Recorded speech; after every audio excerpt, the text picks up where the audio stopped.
Welcome to the Growing Athletes Podcast. I'm your host, Amy Suter. Join me on a journey to unlock potential, chase dreams, and lead authentically fulfilled lives. Together, we'll explore the powerful crossroads of sports, mindset, and personal growth. Prepare to become the next best version of you.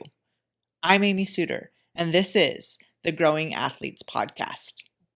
Today, I wanted to discuss stories. And not the stories that you read or that are read to you, but the stories we tell ourselves.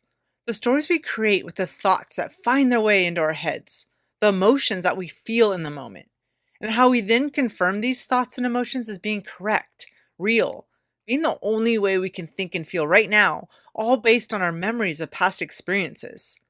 This concept is a bit crazy because most of the time, this whole process happens without us even knowing it.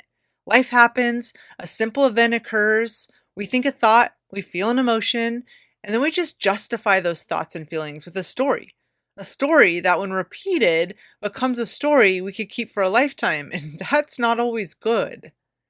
My favorite example to use with my younger coaching clients is, what happens when you are quietly sitting in your bedroom, minding your own business with your door closed, and your sibling walks through the door? Everyone has told me the exact same response. I scream at them from the top of my lungs, "Get out!" Now, where does this automatic response come from? It comes from a story that I'm sure you created many years ago. That story of my sibling's annoying, disrespectful, loud, and all the other negative things that would cause us not to want them in our rooms. Now, what if? What if your sibling was bringing you your favorite drink? Ice cream? A check for $1 million? I don't know. Would you have the same response? And how is your reaction dictating your sibling's behavior in that moment? See, we do this in every facet of our life. We respond to people and situations based on past stories we have created, and unfortunately, the more times a story is repeated, the more difficult it is to change. And you guys, 95% of the time, these stories are running our emotions, and we don't even realize it. Wouldn't it be nice in athletics and life to choose how we wanted to feel versus letting our past stories choose for us? Even the stories that we didn't want to create, we didn't even create them on purpose.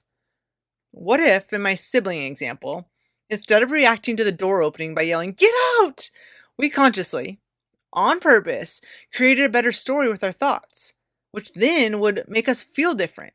What if we told ourselves, "Oh look, my brother's coming into my room to check in on me. He's probably wanting to ask me something awesome." How would you respond then? How would you respond when that door opened? How would you feel? How would your brother feel? And what would his behavior then be? Now, I know all you siblings out there saying it doesn't matter what I tell myself, he's still going to be super annoying. All I ask is that you try it, and not just once. Recreate your sibling story, and I can guarantee you that very quickly that situation will change. What about this one? What about the story you tell yourself when you're left out of the starting lineup? You might be saying stories like, "My coach doesn't like me. They don't know how hard I'm working outside of practice. Coach never sees anything I do well, only when I make mistakes. How am I ever supposed to do well when my teammates don't believe in me? I knew I wasn't good enough. Why did I even try out?"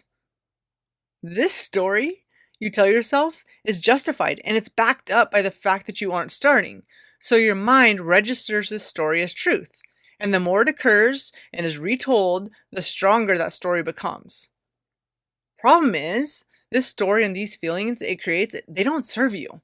It doesn't serve you, doesn't serve the coach, doesn't serve the team, or anyone for that matter.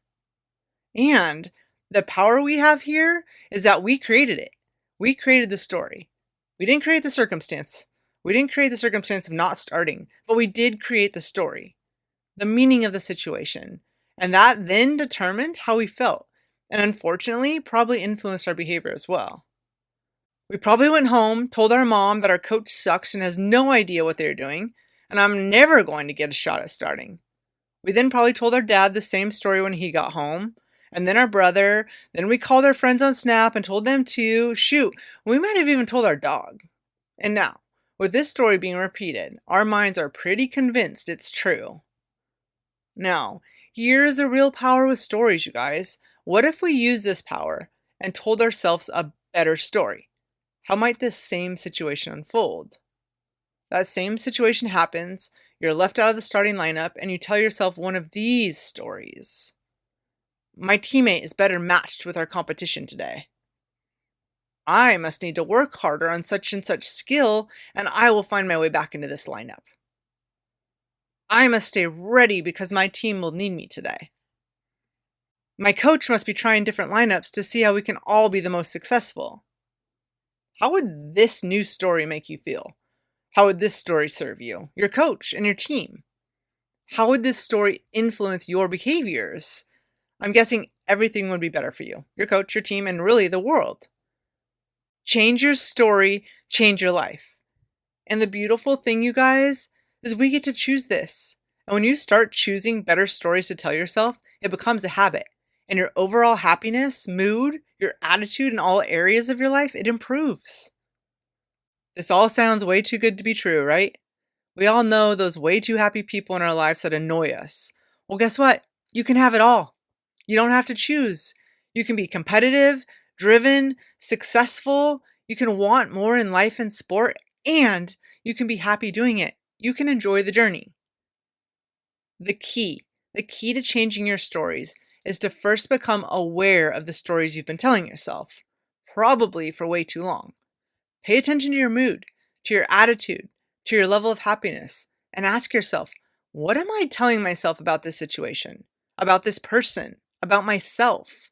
And is this story I'm telling myself serving me or just confirming my old references? Once you become aware of an old story that you made to be true, that no longer serves you, let's change it. Just because you have old references of an old story that seem to be true in your mind, if it's keeping you from growing, if it's keeping others from growing, if it's making you feel a negative emotion, change the darn story. Tell yourself a story that's going to empower you, your team, and the world. Now, there is a reason why this isn't so easy, and I dove deep into this concept in Growing Athletes podcast number 1. If you didn't hear it, then make sure to go back and listen. We are wired to do the same thing we've always done. And if telling ourselves these stories in the moment justifies them and allows us to give them meaning, especially a familiar meaning, our minds will be at ease, comfortable, even if comfortable includes that negative feeling. Which means when you first start changing your stories, you will feel resistance.